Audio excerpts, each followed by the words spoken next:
முதலமைச்சரோட பேரன் இன்பநிதியோட பெயரில் இருக்கக்கூடிய 3 கோடி ரூபாய் காரில் தான் இப்போ போயிட்டு வந்துட்டுருக்காரு. 1 2 3 4 இந்த கார் நம்பர். அப்படியே ஒவ்வொருத்தரும் செல்வத்தில் திளைக்கிறார்கள். இந்த குடும்பம் ஆரம்பத்துலேருந்தே நான் சொன்னேன்ல, கருணாநிதி காலத்திலிருந்தே இந்த குடும்பம் அதிகாரத்தையும் செல்வத்தையும் சுவைத்து வளர்ந்ததனால் இந்த குடும்பத்துக்கு நினப்பு தமிழ்நாடு நமக்கு சொந்தம்ன்ற நினப்பு. உதயநிதி நாள் விளங்காத படத்தில் நடிச்சது தவிர என்னங்க கட்சிக்காக கான்ட்ரிபியூட் பண்ணாரு?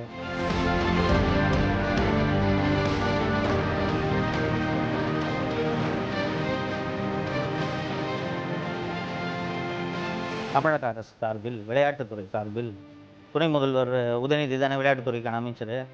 உதயநிதி சார்பில் கார் ரேஸ் நடத்தப் போகிறோம் என்று ஒரு அறிவிப்பு. தமிழக அரசு செலவு செய்த தொகை மட்டும் 42 கோடி. தமிழ்நாடு பூரா உங்கள் தாத்தா பேரையே நீங்கள் வச்சுக்கிட்டு இருந்தீங்க, உங்கள் அப்பா பேரையே நீங்கள் வச்சுக்கிட்டு இருந்தீங்கன்னா தமிழ்நாடு பூரா உங்களுக்கு சொந்தமா?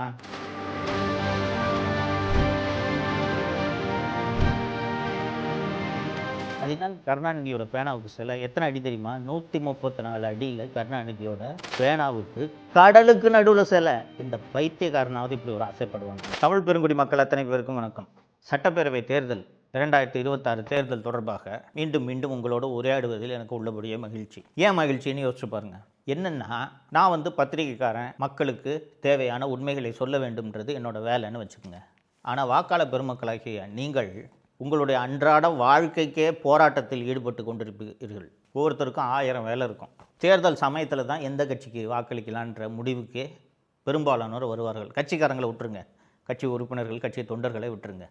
மற்ற நடுநிலையான வாக்காளர்கள் பெரும்பாலானோர் இந்த தேர்தல் சமயத்தில் தான் கூட்டணியை பார்த்து, வேட்பாளர்களை பார்த்து, தேர்தல் அறிக்கைகளை பார்த்து, அவர்கள் கொடுக்கக்கூடிய வாக்குறுதிகளை பார்த்து, தலைவர்களின் உரைகளை பார்த்து, கட்சிகள் அளிக்கக்கூடிய விளம்பரங்களை எல்லாம் பார்த்து யாருக்கு வாக்களிக்கலாம் என்ற முடிவுக்கு வருவீர்கள். உங்களுக்கு எல்லா விஷயங்களையும் அலசி ஆராய்வதற்கான நேரம் இருக்குமா என்றால் இருக்காது. அதனால தான் சொன்னேனே, உங்களுக்கு வாழ்க்கையே போராட்டம். தினந்தோறும் பொழப்ப பார்ப்பீங்களா? அரசியல் யார் என்ன பண்ணுறாங்கன்னு கவனிச்சுட்டு இருப்பீங்களா? இதையெல்லாம் தொகுத்து உங்களுக்கு விழிப்புணர்வு ஏற்படுத்துவதற்காக தொடர்ந்து உங்களோடு பேசுவதனால்தான் எனக்கு உள்ளபடியே மகிழ்ச்சி என்று நான் கூறுகிறேன். நான் தொடர்ந்து இந்த திமுக என்ற தீய சக்தி மீண்டும் ஆட்சிக்கு வந்துவிடக்கூடாது அப்படின்றத மீண்டும் மீண்டும் வலியுறுத்தி கொண்டு இருக்கிறேன். உங்களுக்கெல்லாம் தோணும், இவனுக்கு திமுக மீது என்ன கோவம்? 75 வருஷ கட்சி, 2021 இவன் தானே ஆட்சி மாற்றம் ஏற்படணும், திமுக வரணும்னு பேசிக்கிட்டு இருந்தான்.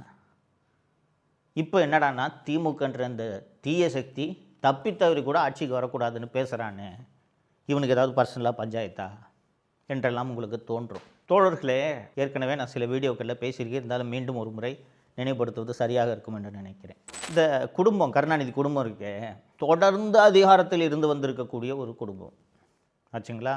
ஆட்சியே இல்லைனாலும் கட்சி அவங்கக்கிட்ட தானே இருக்குது.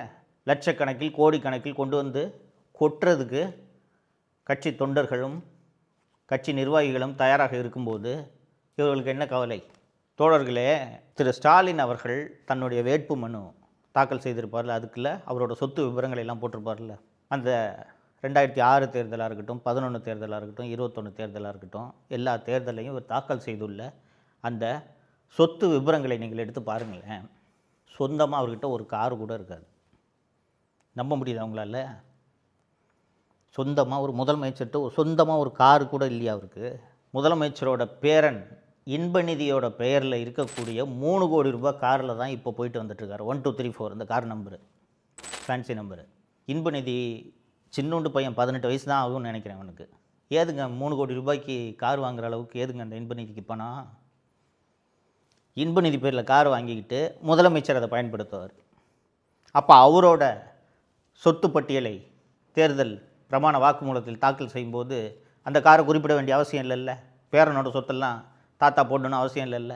ஆனால் இந்த குடும்பத்தின் செல்வ செழிப்பு, செல்வம் எவ்வளவு இருக்கிறது என்பது ஊருக்கே தெரியும் இல்லையா? அதிமுக அமைச்சர்கள்லாம் இன்னோவா காரில் போயிட்டு இருக்கும்போது இவர் 3 கோடி ரூபாய் காரில் போகிறாரு. இவர் மட்டும் இல்லை, அமைச்சர் காந்தி 5 கோடி ரூபாய் காரு, திருச்சி அமைச்சர் திரு நேரு 6 கோடி ரூபாய் காரு. அப்படியே ஒவ்வொருத்தரும் செல்வத்தில் திளைக்கிறார்கள். இந்த குடும்பம் ஆரம்பத்துலேருந்தே நான் சொன்னேன்ல, கருணாநிதி காலத்திலிருந்தே இந்த குடும்பம் அதிகாரத்தையும் செல்வத்தையும் சுவைத்து வளர்ந்ததனால் இந்த குடும்பத்துக்கு நினப்பே தமிழ்நாடு நமக்கு சொந்தன்ற நினப்பு. யோசிச்சு பாருங்க, கலைஞர் இருந்தார், இறந்துட்டார். அதுக்கப்புறம் ஒரு மகன் மு.க. ஸ்டாலின் வந்தார். அதுக்கப்புறம் ஒரு புள்ள உதயநிதி ஸ்டாலினை இளைஞரணி செயலாளராக்குனாங்க, எம்எல்ஏ ஆக்குனாங்க, அமைச்சராக்குனாங்க, துணை முதலமைச்சர் ஆக்கிட்டாங்க. அடுத்து கட்சித் தலைவர் 26 ஆட்சிக்கு வந்தாங்கன்னா உதயநிதி தான் முதலமைச்சர். ரைட்டா? ஓகே. ஸ்டாலினாவது இளைஞர் அணியை தொடங்கினார், ஏதோ வேலை செஞ்சார், மிசால ஜெயிலுக்கு போனார், கதைலாம் விட்டாங்க. உதயநிதினால் விளங்காத படத்தில் நடித்தது தவிர என்னங்க கட்சிக்காக கான்ட்ரிபியூட் பண்ணார்? அவர் இளைஞரணி செயலாளர், அவர் துணை முதலமைச்சர், ஸ்டாலினோட தங்கச்சி மகளிர் அணி செயலாளர். இதெல்லாம் பத்தாதுன்னு இன்ப நிதியையும் கூட்டிகிட்டு வர்றாங்கன்னா எவ்வளவு ஆணவம் இருக்கும் இந்த குடும்பத்துக்கு, யோசிச்சு பாருங்கள். அதனால்தான் திமுக தீய சக்தி என்று நான் சொல்கிறேன். இந்த 2026 தேர்தலில் திமுக தோல்வி அடைவதோடு நின்றுவிடக்கூடாது. இனிமேல் என்றைக்குமே திமுக ஆட்சிக்கு வரக்கூடாது. எதிர்க்கட்சி தலைவர் திரு எடப்பாடி பழனிசாமி அவர்கள் மீண்டும் மீண்டும் கூட்டத்தில் இதுதான் திமுகவுக்கான கடைசி தேர்தல் என்று பலமுறை அவர் குறிப்பிடுவதை நானும் குறிப்பிடுகிறேன். இதோட திமுக எந்திரிச்சு தேர்தலில் போட்டியிட்ட நிலைமைக்கு கூட அந்த கட்சி இருக்கக்கூடாது.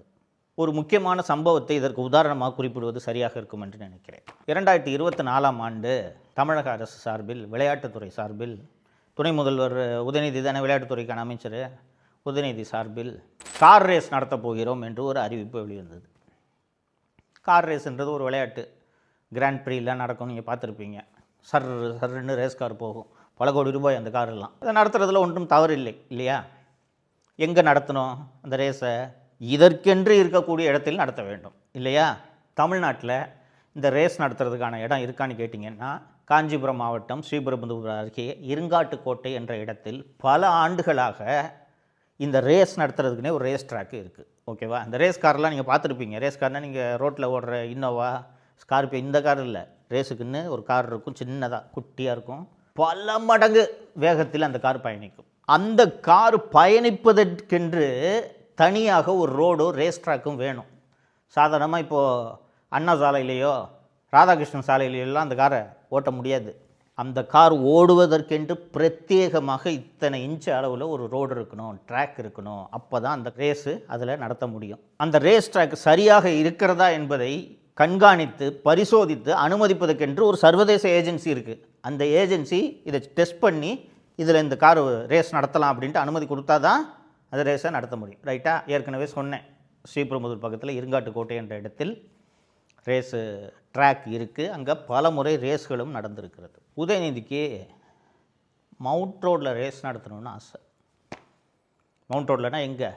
தீவுத்திடல் இருக்குது. சென்னையை அறிந்தவர்களுக்கு தெரியும். ஓமந்தூரார் அரசு மருத்துவமனை, தீவுத்திடல், போர் நினைவு சின்னம் இருக்குல்ல, இது ஒரு ரோடு இப்படி வரும்.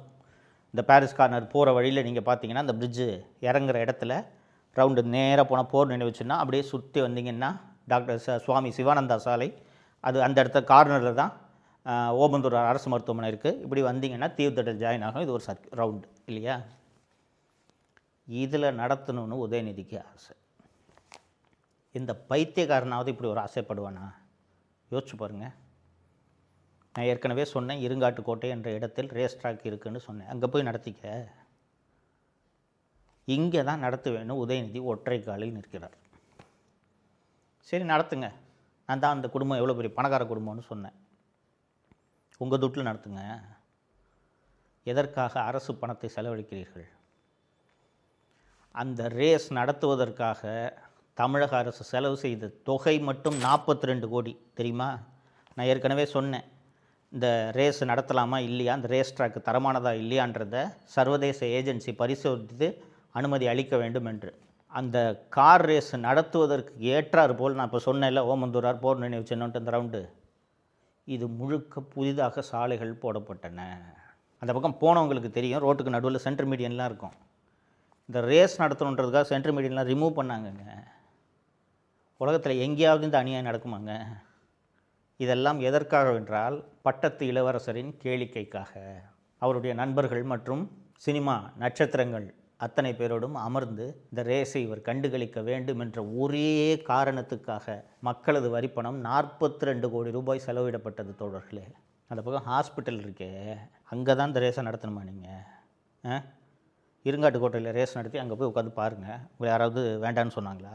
எதிர்க்கட்சிகள் எல்லாம் எதுக்கு அங்கே ரேஸ் நடத்துறீங்கன்னு விமர்சனம் செய்தபோது விளையாட்டை வளர்ப்பதற்காக இது செய்கிறேன் என்று சொன்னார்.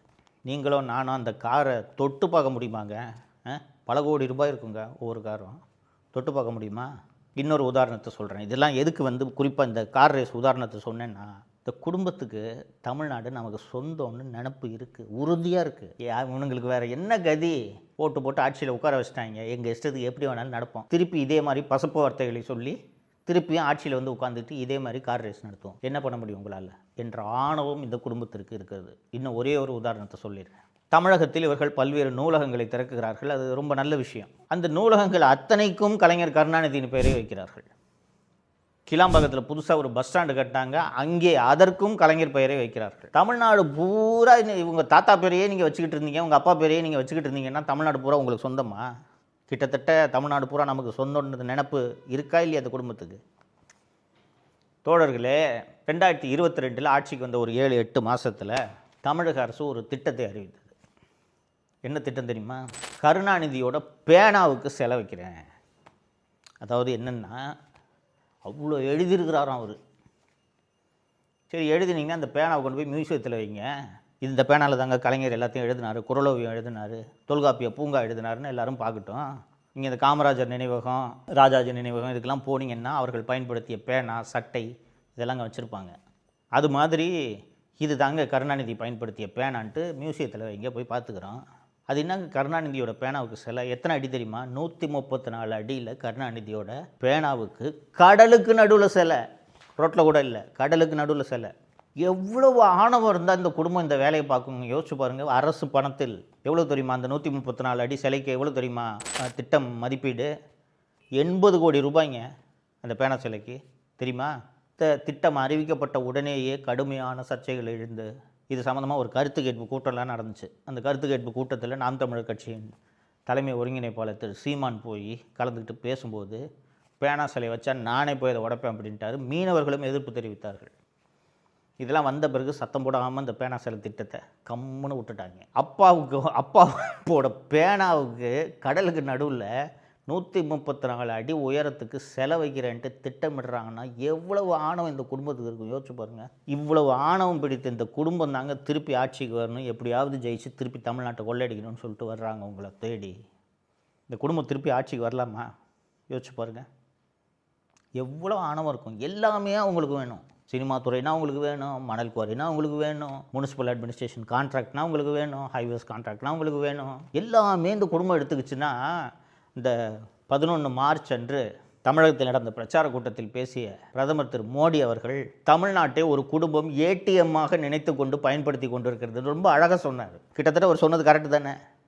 இந்த குடும்பம் தமிழ்நாட்டை தங்களோட ஏடிஎம்னு நினைக்கிறாங்க. ஏடிஎம்மில் போய் கார்டு போட்டால் துட்டு எடுக்கலாம்ல, அது மாதிரி இந்த குடும்பம் தமிழ்நாட்டை தங்களோட ஏடிஎம்னு நினைக்கிறாங்க. மோடி அவர்களே சொன்னார், இந்த குடும்பம் இதை ஏடிஎம்மை பயன்படுத்த, தமிழகத்தை ஏடிஎம்மை பயன்படுத்த நான் அனுமதிக்க மாட்டேன், மக்கள் அனுமதிக்க மாட்டார்கள்னு சொன்னார். அதை நான் உங்களுக்கு மீண்டும் நினைவுபடுத்த விரும்புகிறேன். தப்பித்தவரை கூட இந்த கொள்ளை கூட்டம், இந்த குடும்பம் ஆட்சிக்கு வந்துவிடக்கூடாது. இதை உறுதி செய்கிறது உங்கள் கையில் தான் இருக்கிறது.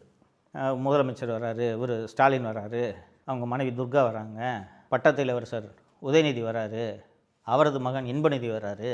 இல்லை இவ்வளோ வார்த்தைகள் பேசுகிறாங்க, வாக்குறுதியெல்லாம் கொடுக்குறாங்களே, ஒரு முறை வாய்ப்பு கொடுக்கலான்னு தப்பித்தவரை கூட வாக்களித்து விடாதீர்கள்.